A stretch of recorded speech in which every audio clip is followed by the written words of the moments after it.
So నేను ఇప్పుడు ఈ వీడియో చేయడానికి కారణం పాడతీగ సిల్వర్ జూబ్లీ సిరీస్ లో జరిగిన ఇంజస్టిస్ అంతా ఎక్స్పోజ్ చేద్దామని. మీ అందరికీ తెలుసు నేను దానిలో పార్టిసిపేట్ చేశానని. సో అక్కడ ఏదైతే జరిగిందో అదంతా నేను ఇక్కడ క్లియర్ గా చెప్తాను వీడియోలో. స్టోరీస్ పెట్టాను, చాలా మంది థౌజండ్స్ ఆఫ్ రిప్లైస్ వచ్చాయి స్టోరీకి ఏం జరిగింది అని. సో దీనిలో అంతా నేను క్లియర్ గా ఎక్స్ప్లెయిన్ చేస్తాను. మిస్ అవ్వకుండా లాస్ట్ వరకు ఈ వీడియోని చూడండి. సో ఈ వీడియో చేద్దాం అనుకునే ముందు చాలా మంది ఆపడానికి వచ్చారు నన్ను ఈ ఫీల్డ్, మ్యూజిక్ ఫీల్డ్ నుంచి. బికాజ్ నీ కెరియర్ ఎఫెక్ట్ అవుతుంది, నీకు మంచి ఫ్యూచర్ ఉంది, ఎందుకు పాడు చేసుకుంటున్నాను, చాలా మంది ఆపడానికి ట్రై చేశారు. కానీ నేను ఇంకా డిసైడ్ అయ్యాను నాకు మ్యూజిక్ ఫీల్డ్ కి సంబంధం ఉండదు అని. బికాజ్ ఇంత ఇండస్ట్రీస్ జరిగేటప్పుడు నాకు ఉండాలని లేదు.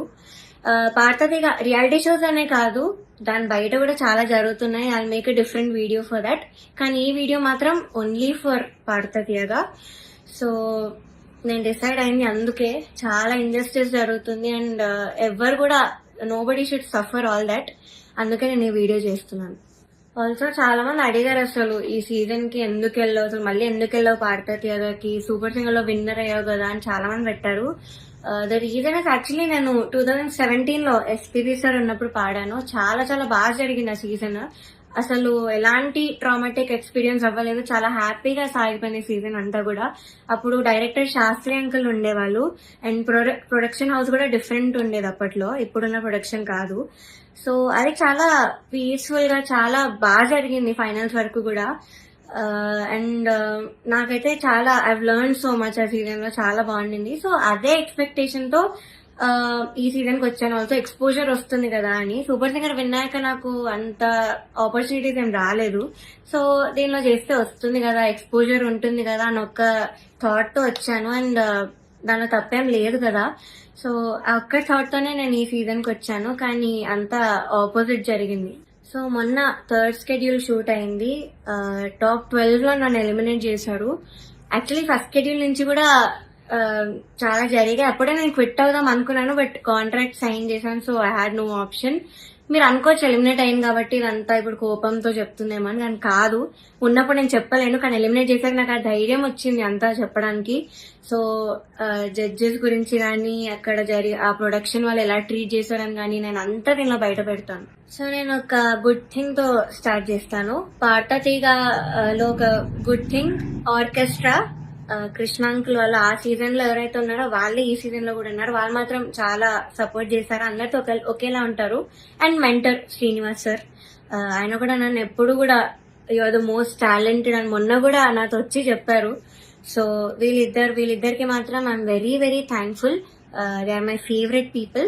So this is the only good thing Paadutha Theeyaga ఈ సీజన్ లో. సో ఫస్ట్ నేను జడ్జెస్ దగ్గర నుంచి స్టార్ట్ చేస్తాను. First Sunitha garu. Of course she's very beautiful. మీరు అంతే కైండ్ అని కూడా అనుకుంటారు, బట్ బ్యూటీకి కైండ్నెస్ కి ఎప్పుడు కూడా లింక్ ఉండదు. సో ఓకే, మీరు అబ్జర్వ్ చేయండి ఫస్ట్ ఎపిసోడ్ నుంచి కూడా ప్రతిసారి నేను స్టేజ్ మీదకి వచ్చిన ప్రతిసారి వాడు ఒక ఫేస్ ఇస్తారు. అది ఎవ్వరికి పెట్టరు ఆ ఫేస్, బట్ ఓన్లీ నాకు ఆ డిస్గస్టెడ్ లుక్ పెడతారు ఫేస్ మీద. ఇది యాక్చువల్లీ చాలా మంది వెల్ విషర్స్, నా ఫ్యాన్ పేజెస్ అందరూ కూడా నన్ను అడిగారు. కాబట్టి నేను స్క్రీన్ షాట్స్ పెడతాను. ఇది ఎందుకు ఇలా did something happen beyond the screen, ఏమైనా అయ్యిందా మీ ఇద్దరికి, లేకపోతే ఏమైనా గొడవ అయిందా అని ఇలా చాలా మంది అడిగారు. ఎందుకు ఆవిడ అలా ఫేస్ పెడుతున్నారు మీరు రాగానే అని. సో కానీ నేను చాలా డిఫెండ్ చేయడానికి ట్రై చేశాను. బికాస్ నాకు అప్పుడు తెలీదు, నేను ఏదో అలా ఆలోచిస్తున్నాను, వీళ్ళందరూ అలా ఆలోచిస్తున్నారేమో అనుకున్నాను. నాకు తెలియదు అప్పట్లో, ఐ డెంట్ రియలైజ్. సో నేను డిఫెండ్ చేశాను కూడా. సో నాకు ఎప్పుడు క్లారిటీ వచ్చిందంటే అంతరామమయం పాడే ముందు సౌండ్ చెక్ అయ్యేటప్పుడు ఇన్ ఇయర్స్ పెట్టుకున్నాను. అండ్ ఆవిడ దగ్గర ఒక మైక్ ఉంది, అది ఆన్ ఉంది. అది పాపం వాడికి తెలీదు, మైక్ ఆన్ ఉంది, నేను ఇన్ ఇయర్స్ పెట్టుకున్నాను. సో కీరవాణి గారితో ఇలా చెప్తున్నారు అనమాట, ఈ అమ్మాయికి అసలు హై రేంజ్ వాయిసే కాదు, హై పిచ్ రాదు, కానీ మేనేజ్ చేసేస్తారు మీరు చూడండి, ఈ సాంగ్ లో తెలుస్తుంది చూడండి మీకు, అది ఇది అని చాలా ఎక్కిస్తున్నారు సార్ కి. And it hurt me so bad stage మీద నించున్నప్పుడు. అప్పటికి నా సెల్ఫ్ ఎస్టీమ్ ఇలా ఆల్మోస్ట్ కిందకి దిగిపోయింది. చాలా ఏడుపు వచ్చేసింది ఆ టైంకి. కంట్రోల్ చేసుకొని లేదు I have to do this అని అంతరామమయం పాడాను. అండ్ ఆ పాటకు వచ్చిన అప్రిసియేషన్ నాకు ఇంకే పాటకు రాలేదు అప్పటి వరకు. సో అంతరామమయంకి బయట ఎవరు కలిసినా కూడా అందరు చెప్పారు నాకు వాయిస్ చాలా బాగా వచ్చింది ఆ పాటలో అని, కానీ చాలా బాగుంది ఆ పాట అని. యాక్చువల్లీ చాలా సాంగ్స్ ఇచ్చాం, రాముడు రావునికి చాలా ఇచ్చాము. నేను ఏది ఇచ్చినా వద్దు వద్దు వద్దు అంటే ఇంకా లాస్ట్ ఆప్షన్ గా మేల్ సాంగ్ ఇచ్చాను, అంతరామమయం. సో అదే సెలెక్ట్ చేశారు and I tried my best. Male song అయినా కూడా I gave my best. And of course నాకు ప్రతి సాంగ్ కి ఆవిడ దగ్గర నుంచి నెగటివ్ కామెంట్స్ వచ్చాయి. అది మీరు నమ్ముతారు, జడ్జెస్ ఏదంటే అదే నిజం అనుకుని మీరు అఫ్ కోర్స్ నమ్ముతారు, ఓకే. బట్ అదర్ కంటెస్టెంట్స్ పాడేటప్పుడు I even give their names. ఇద్దరు, శ్రీధృతి అండ్ గాయత్రి అక్క, వీళ్ళిద్దరు పాడేటప్పుడు పిచ్చింగ్, ఎస్పెషలీ ధృతికి చాలా పిచ్చింగ్ ఇష్యూస్ వచ్చేటప్పుడు అయితే ఆవిడ ఇలా సైగలు చేసేవాళ్ళు, షార్ప్ అయితే ఇలా చెప్పేవాళ్ళు, అది మేము అందరం చూసాము. గాయత్రి అక్క కూడా షార్ప్ అయితే ఇలా కింద కింద ఫ్లాట్ బాడ్ అని చెప్పేవాళ్ళు, మొన్న కూడా అయింది అది.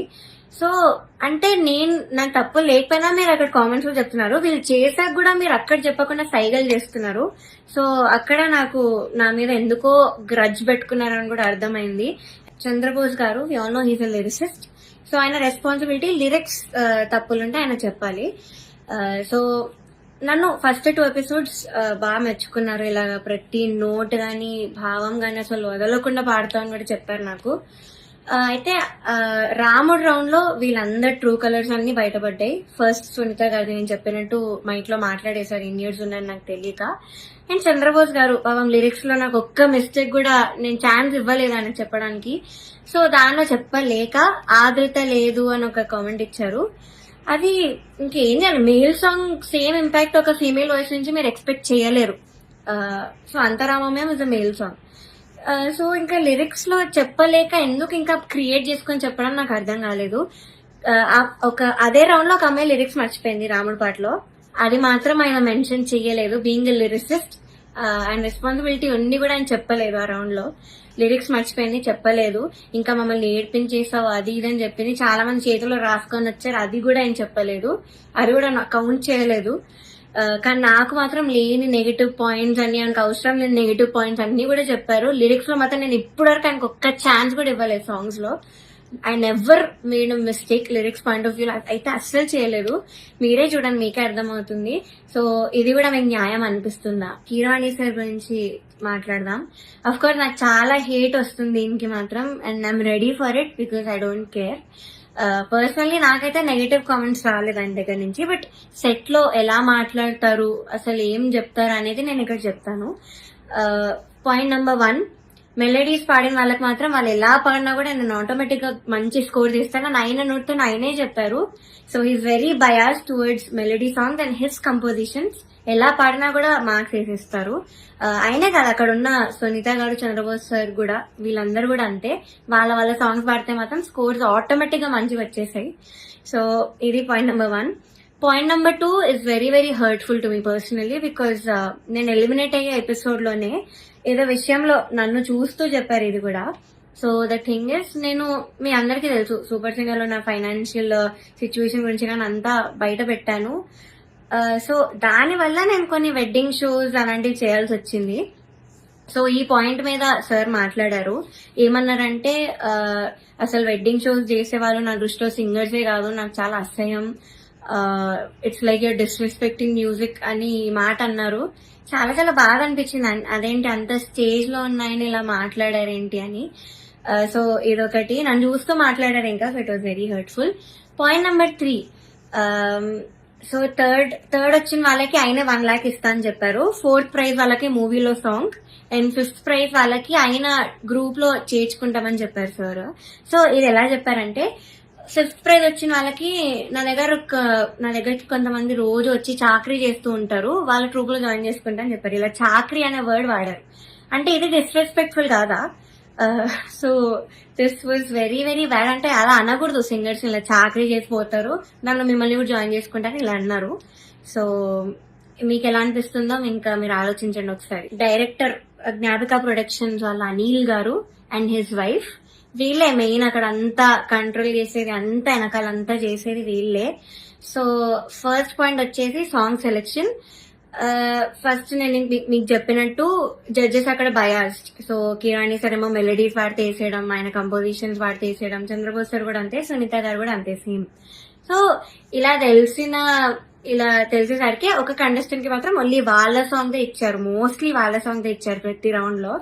ఇంకో కంటెస్టెంట్ కి ఏమో నీకేం వచ్చో చెప్పు ఆ సాంగ్ ఇచ్చేస్తామని చెప్పి ఇలా ఇచ్చారు ఒక కంటెస్టెంట్ కి. సెకండ్ పాయింట్, ఆ కంటెస్టెంట్ ఒక రోజు రాలేదు అనేసరికి అంతా షఫుల్ చేసేసి ఎపిసోడ్స్ అని ఏదో చేశారు. అండ్ అలాంటప్పుడు ఇంకెందుకు ఆడిషన్స్ పెట్టి అందరినీ తీసుకొని, ఎందుకు అసలు పార్వతి అంతమందిని తీసుకొని ఒక్క అమ్మాయితో చేయొచ్చు కదా సిల్వర్ జూబ్లీ సిరీస్ అని. సో అదొకటి. థర్డ్ పాయింట్ వచ్చేసి ఫ్యూచర్ లో ఒక ఎలిమినేషన్ జరుగుతుంది నాకంటే ముందు, అని మేము చూస్తాం ముందు ఎపిసోడ్స్ లో.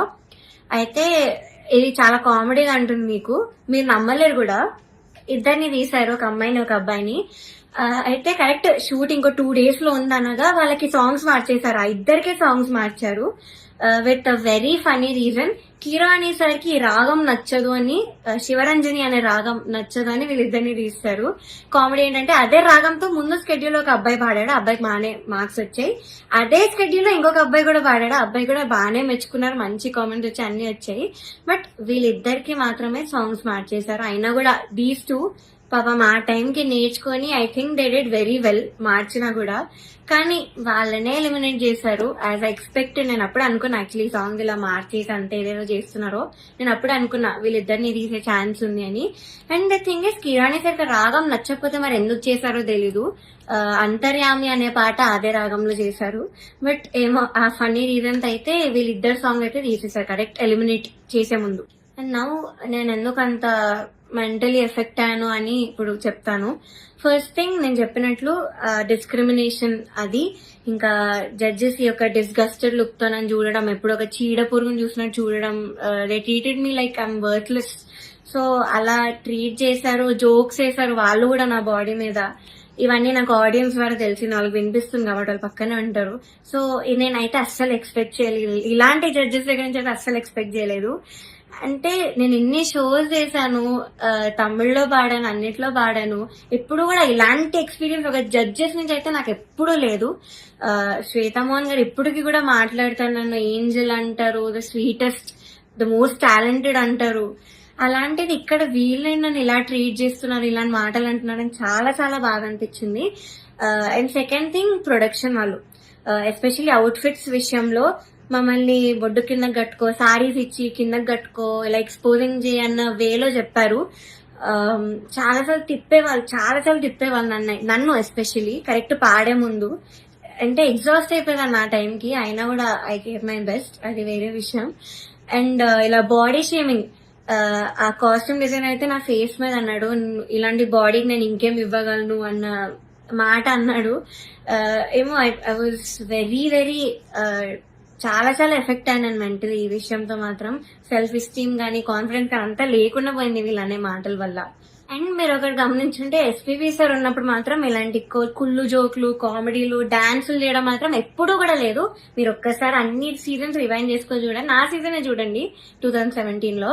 కానీ ఎప్పుడైతే జ్ఞాపిక ప్రొడక్షన్ అనేది వచ్చిందో అప్పటి నుంచి ఇవన్నీ స్టార్ట్ అయ్యాయి. So they the main reason ఈ పార్వతిగా ఇలా అయిపోవడానికి కారణం వాళ్ళే. మమ్మల్ని ఇలా డాన్స్లు వేయమని, అదేవో కుళ్ళు జోకులు చెప్పమని. మీరు ముందు చూస్తారు, ఇప్పుడు ఎర్రని కురదని గోపాల్లో నేను చాలా డాన్స్ చేశాను, నెక్స్ట్ వచ్చే ఎపిసోడ్ లో కూడా డాన్స్ చేశాను, because I was forced to dance. So చేశాను, నేను ఇప్పటివరకు అయితే అంత డాన్స్ ఎప్పుడు చేయలేదు రియాలిటీ షోలో, కానీ చేశాను, మీరే చూస్తారు. అండ్ మాకు ట్రాన్స్పోర్ట్ లో ఒక కంటెంట్ మేనేజర్ మాత్రమే వచ్చేవాళ్ళు కార్లో, బికాజ్ మా ఇంటి పక్కన ఆయన కూడా ఉంటారు. సో సేమ్ వెహికల్ అయ్యేది. అండ్ ఆయన ఏం చెప్పేవాళ్ళంటే పర్ఫార్మెన్స్ చాలా ఇంపార్టెంట్, మీరు డల్ అప్పట్లో కాదు, మీరు అలా నించొని పాడితే ఎవరు చూడరు, అది అని ఆయన అన్నారు. And one more thing is, Janaki అమ్మ రౌండ్ జరిగింది. మీ అందరికీ తెలుసు నాకు జానకి అమ్మకు ఉన్న బాండింగ్, నా పోస్ట్ కూడా ఉంటుంది అక్కడ ఇన్స్టాగ్రామ్ లో. సో అన్ని ఫొటోస్ ఉన్నాయి నా దగ్గర, ఆమెతో అంత ఎక్స్పీరియన్స్ ఉంది అమ్మమ్మతో, చాలా స్వీట్ మెమరీస్ ఉన్నాయి. అవన్నీ నేను చెప్దాం అనుకున్నా కూడా నేను చెప్పనివ్వలేదు స్టేజ్ మీద. అండ్ నా ఫొటోస్, అంకుల్ ఇలా ఫొటోస్ వేస్తారా, సో నేను ఎక్స్పీరియన్స్ అంతా చెప్తాను, నాకు అమ్మమ్మ గురించి నేను మంచిగా చెప్దాం అనుకున్నాను అంటే కూడా నన్ను ఒప్పుకోలేదు. వేరే కంటెస్టెంట్స్ అందరూ ఫీల్ అవుతారమ్మా అది ఇదని చెప్పి నన్ను ఆపేశారు. బట్ కె రాఘవేంద్రరావు గారి ఎపిసోడ్ అయింది మొన్న స్కెడ్యూల్లో. అండ్ ధృతి is very very close to him, అక్కడ ఉన్న అందరితో క్లోజ్, జడ్జెస్ తో కూడా ఆఫ్ కోర్స్. సో ఆయన ఫొటోస్, తన ఫొటోస్ మాత్రం వేశారు అండ్ తనతో చెప్పించారు. నేను చేస్తే మాత్రం వద్దని, తను చేస్తే మాత్రం మంచిగా చూపించారు, అంత హైప్ చేశారు. ఇది మీకు న్యాయం అనిపిస్తుందా మీరే చెప్పండి. నౌ థర్డ్ ఫైనల్ స్కెడ్యూల్, అంటే నేను ఎలిమినేట్ అయిన స్కెడ్యూల్. అయితే 4 రౌండ్స్ ఇచ్చారు, 6 గా డివైడ్ చేశారు. కామెడీ ఏంటంటే కొంతమంది క్లాసికల్ రౌండ్, కొంతమంది కాలేజ్ రౌండ్ అంట. ఒక చెత్త రౌండ్ ఒకటి పెట్టారు, దానిలో చెత్త పాసిబుల్ సాంగ్స్ అన్ని ఇచ్చారు, అంటే సింపుల్ గా పాడి పడేసేవి. దానికి క్లాసికల్ రౌండ్ కి మార్క్స్ కి కంపేర్ చేశారు. ఇది ఒక కామెడీ విషయం ఈ స్కెడ్యూల్లో. మీ అందరికి తెలియాలి కాబట్టి చెప్తున్నాను అంత క్లియర్ గా. సో ఇది జరిగింది. ఓకే, నేను ఎన్నో రాత్రులు వస్తాయి పాడాను డ్యూయట్ రౌండ్ లో, which is Ilaiyaraaja sir and SPB sir round మాట. వాళ్ళ బర్త్డేస్ వస్తున్నాయి కాబట్టి ఈ రౌండ్ ఇచ్చారు. డ్యూయట్ రౌండ్ వేరే ఒక అన్నతో పాడాను. అయితే ఇదైతే I did very very well. Especially orchestra నుంచి చాలా అప్లోజ్ వచ్చింది ఈ పాటకి. నా హై నోట్స్ మీద ఎక్కువ మెచ్చుకున్నారు, చాలా బాగా వచ్చింది, వాయిస్ లో చాలా బాగుండింది, చాలా హాయిగా ఉండింది మైండ్ లో. ఆ రోజు వింటుండే సిస్టమ్ లో చెప్పారు ఆ రోజు స్టేజ్ మీద. నాకైతే పక్కకు పిలిచి కూడా చాలా మంది చెప్పారు. కానీ సునీత గారు ఆఫ్ కోర్స్ మళ్ళీ అదే కామెంట్, నీకు రేంజ్ లేదు, నీకు హై నోట్స్ రావు, నీకు స్కేల్ ఎక్కువ అయిపోయింది, యూ ఆల్వేస్ స్ట్రగుల్, మనం దీని మీద మాట్లాడుకోవాలి అని చెప్పారు. I don't think so, because నేను ఇన్ని షోస్ చేశాను. ఎందుకు మన ఎస్పీబీ సరే నన్ను మెచ్చుకున్నారు అప్పుడు పడతదిగలో నా హెడ్ వాయిస్ గురించి. అండ్ మన సూపర్ సింగర్ లో శ్వేతా మోహన్ గారు అన్ని లాంగ్వేజెస్ లో పాడారు ఆవిడ. సుజాత మోహన్ గారు అన్ని లాంగ్వేజెస్ లో పాడారు. ఆవిడ నన్ను మెచ్చుకున్నారు ఇలాగా, నీది బేస్ రేంజ్ వాయిస్ అయినా కూడా నువ్వు ఎంత బాగా పాడుతున్నావు, అసలు తెలియకుండా ఎంత బాగా పాడుతున్నావు, ఎంత క్లీన్ గా వినిపిస్తున్నా హై నోట్స్ అన్ని కూడా చెప్పారు. తమన్ సార్ కూడా మెచ్చుకున్నాను అనే విషయంలో. కానీ సునీత గారు మాత్రం అదే పాయింట్ మీద చెప్తారు ఎప్పుడు కూడా. సో ఇలా జరిగింది. అండ్ సారేగామే లాస్ట్ నేను ఎలిమినేట్ అయిన రౌండ్ పాడింది Saregame. I think that was the best performance. నా కెరియర్ లో కూడా నేను ఇప్పటి వరకు నాకు తెలిసి అంతలా పర్ఫార్మ్ చేయలేదు. వస్తుంది, మీరే చూస్తాను నేను ఎలా పాడాను సారేగామే. ఇంకా నాకున్న కోపం అంతా కూడా ఆ సింగింగ్ లో నేను చూపించాను ఆ రోజు. మేడ్ సో మెనీ ఇంప్రూవైజేషన్స్ అప్పటికప్పుడు చేసి పాడాను నేను కొన్ని స్టేజ్ మీద సారేగామేలో. అండ్ ఆ రోజు టాప్ 1 వచ్చిన అమ్మాయి, ఆ అమ్మాయి చంద్రబోస్ గారు పాట పాడింది ఆ కాలేజ్ రౌండ్ లో.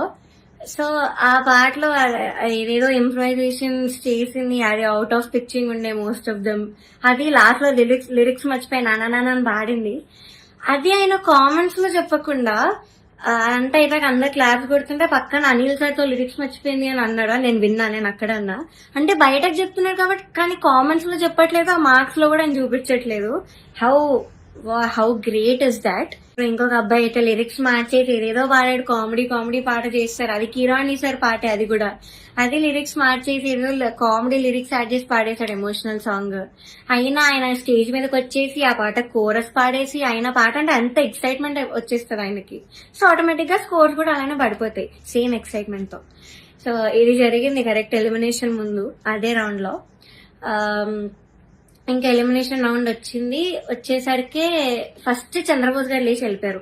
నాకు పని ఉంది, హ్యావ్ టు గో, అది నిజమో కాదో ఎవరికి తెలీదు, బట్ హీ లెఫ్ట్. మంచిగా హ్యాపీగా వెళ్ళిపోయారు ఆయన. కరెక్ట్ 5-6 ఉన్నప్పుడు కిరాణి సార్ ఈయన కూడా లేచి వెళ్ళిపోయారు. హీ వాజ్ లైక్ నాకు ఈ టెన్షన్ నా వల్ల కాదు, నాకు ఇంకేం సంబంధం లేదని లేచి వెళ్ళిపోయారు. బికాస్ ఆయన మనస్సాక్షికి తెలుసు అక్కడ. సో లేచి వెళ్ళిపోయారు. కానీ సునీత గారు మాత్రం అఫ్ కోర్స్ నా మీద అంత గ్రడ్జ్ ఉన్నప్పుడు నేను ఎలిమినేట్ అవ్వడం చూడాలి కదా. సో ఆవిడ మాత్రం అలానే కూర్చున్నారు, ఎంత ఒక ఈవిల్ స్మైల్ తో ఫేస్ మీద. I still remember that face, నా మైండ్ లో తిరుగుతుంది అది. నేను మాత్రం ఏడుపు కంట్రోల్ చేసుకుంటున్నా. కంట్రోలింగ్ లేదు, ఐ షుడెంట్ క్రై. నన్ను ఇంత టార్చర్ పెట్టారు, నేను ధైర్యంగా బయట పెట్టాలి, దానికి నేను ఏడవకూడదు, నేను మంచిగా ఎలిమినేట్ అవ్వాలి హ్యాపీగా అనుకున్నాను. సో నేను మాత్రం మంచి స్మైల్ పెట్టుకొని నించున్నా. అయితే లాస్ట్ ముగ్గురు ఉన్నాం లాస్ట్ కి. ఒకరు సేవ్ అయ్యారు, నేను ఇంకా ఇంకొక అన్న ఎలిమినేట్ అయిపోయాము, ఇద్దరం ఎలిమినేట్ అయ్యాము. అయ్యాక నాకు కొంచెం ఐ వాట్ ఎమోషనల్ గా అయినా కంట్రోల్ చేసుకుని వెంటనే ఐ గేవ్ అ స్మైల్. అయితే my mother she saw all of these కదా. సో ముందు నుంచి తట్టుకుంటూ వస్తున్నాం, ఇంకా తన వల్ల కాలేదు. సో మా మదర్ స్టేజ్ మీదకి వచ్చి నన్ను తీసుకెళ్ళిపోవడానికి ట్రై చేశారు అక్కడి నుంచి. ఆ ట్రాఫీ ఇవేం తీసుకోవద్దు, వెళ్ళిపోదామని. సో అదే ఎమోషనల్ మైండ్ సెట్ తో సునీత గారి దగ్గరికి వెళ్ళి ఎందుకు ఇంత అన్యాయం చేశారు అని ఇలానే అనింది మా మదర్. బట్ సునీత గారు ఆవిడ రిప్లై మాత్రం, నువ్వు వెళ్ళి ఇక్కడ ముందు ఇక్కడి నుంచి దయచేయి అనింది. ముందు ఇక్కడి నుంచి బయటకు వెళ్ళిపో అన్న వేలో ఆవిడ మాట్లాడారు. ఇలానే నువ్వు అన్నారు, which was very very cheap. అసలు ఎవరు ఎక్స్పెక్ట్ చేయరు అలాంటి జడ్జ్ నుంచి ఇలాంటి మాటలు వస్తాయని. నేను కూడా ఎలిమినేట్ అయిన షోస్ కూడా ఉన్నాయి. నేను తమిళ్లో పాడి ఎలిమినేట్ అయ్యాను టాప్ 5 లో, హాఫ్ మార్క్ లో ఎలిమినేట్ అయ్యాది కూడా.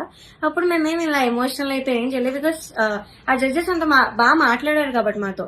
చిత్రామ్మ ఎంత బాగా మాట్లాడతారు, ఇప్పుడు కూడా ఎంత బాగా ట్రీట్ చేస్తారు. ఆవిడ కాల్ చేసి కూడా మాట్లాడాను నేను ఎలిమినేట్ అయ్యాక. మమ్మీతో మాట్లాడారు, మనో సార్ కాల్ చేశారు, మాల్గుడి సుబ్బమ్మ మాట్లాడారు. అలా మాట్లాడతారు కానీ నువ్వు ఇక్కడి నుంచి వెళ్ళిపో, దయచేయి ఇక్కడి నుంచి దయచేయి అని అలా చెప్పారు ఆవిడ. అలాంటి వాళ్ళని మీరు ఇక్కడ ఎంత హైప్ చేసి పైన పెడతారో ఐ డోంట్ అండర్స్టాండ్ వై. ఇప్పటికైనా మీకు అర్థం కావాలి వాళ్ళ గురించి. కానీ ఎందుకో మీ మైండ్ సెట్ కి ఎక్కదు. నాకు డౌటే, నేను చెప్పేది కూడా మీకు ఎక్కుతుందో లేదో. కానీ నేనైతే అంత ధైర్యంగా బయట పెట్టాను, బికాజ్ నేను ఈ కెరియర్ వదిలేద్దామని డెసిజన్ కి వచ్చాక నేను ఇవన్నీ బయట పెడుతున్నాను. బికాజ్ నాకు ఇంకా రావు ఆపర్చునిటీస్, ఎందుకంటే పెద్ద పెద్ద నేమ్స్ తీసుకున్నాను, వీళ్ళందరూ మీద చెప్పాను కాబట్టి నాకు ఇంకా ఉండదు. ఈ మ్యూజిక్ లో నాకు ఇంకా ఎలాంటి ఛాన్స్ అనేది రాదు. నేను డిసైడ్ అయ్యే ఇవన్నీ పెట్టాను. ఈ వీడియో చేయడానికి మెయిన్ రీజన్ వచ్చేసి మీరు ఇదంతా చూసి ఇప్పటికైనా రియలైజ్ అయ్యి ఇలాంటి ఫ్రాడ్ షోస్ అన్ని కూడా చూడడం మానేసి, ఆ స్పాన్సర్స్ కూడా స్పాన్సర్ చేయడం మానేసి బ్యాన్ చేస్తారని ఒక హోప్ తో నేను చేశాను ఈ వీడియో. అండ్ నాలా చాలా మంది సఫర్ అయిన వాళ్ళు ఉన్నారు, కానీ ధైర్యం లేక కెరియర్ గురించి ఆలోచించి చాలా మంది మాట్లాడకుండా ఆగిపోయారు. నేను మాత్రం కెరియర్ వదిలేస్తున్నాను కాబట్టి ఇదంతా చెప్తున్నాను కెమెరా ముందు ధైర్యంగా. సో జడ్జెస్, మీరు ఆ సీట్ లో కూర్చున్నప్పుడు మీకు ఒక రెస్పాన్సిబిలిటీ ఉంది, జస్టిస్ చేసే ఒక రెస్పాన్సిబిలిటీ. కానీ మీరు అది చేయకుండా మీ ఇష్టం వచ్చిన వాళ్ళని తెచ్చి మా అమ్మాయివే నువ్వు, నేను బుడతల బ్యాచ్ నుంచి నువ్వు అప్పటి నుంచి చూస్తున్నాను అది ఇది అని చెప్పి ఇవన్నీ చేసి మీరు సరస్వతి అమ్మవారిని అవమానం చేస్తున్నట్టు, మీరు షేమ్ చేస్తున్నట్టు, ఇన్సల్ట్ చేస్తున్నట్టు సరస్వతి దేవిని. సో మీరు ఇలా చేసే పని అయితే ప్లీజ్ డోంట్ జడ్జి సీట్ లో కూర్చోకండి. ఇంకా చిత్రమ్మ, ఎస్పీ శైలజమ్మ, మనో గారు వీళ్ళు ఉంటే ఎంత బాగుంటుంది ఒక ఆ ప్లేస్ లో, ఎంత బాగుంటుంది ఆ జడ్జ్మెంట్. సో అది మాత్రం చేయకండి, because what all you doing is injustice. మాలాంటి లైఫ్ తో ఆడుకుంటున్నారు. ఇలా మాకేం పవర్ లేదు, మనీ లేదు, we can buy anybody bribes ఇచ్చి, గిఫ్ట్స్ ఇచ్చి మేము అవేం చెయ్యలేము. నాకు అందుకే ఆపర్చునిటీస్ కూడా రాలేదు. వచ్చింది కూడా ఇలాంటి కొన్ని క్యారెక్టర్స్ మధ్యలో వచ్చి లాగేసుకున్నారు అన్ని ఆపర్చునిటీస్.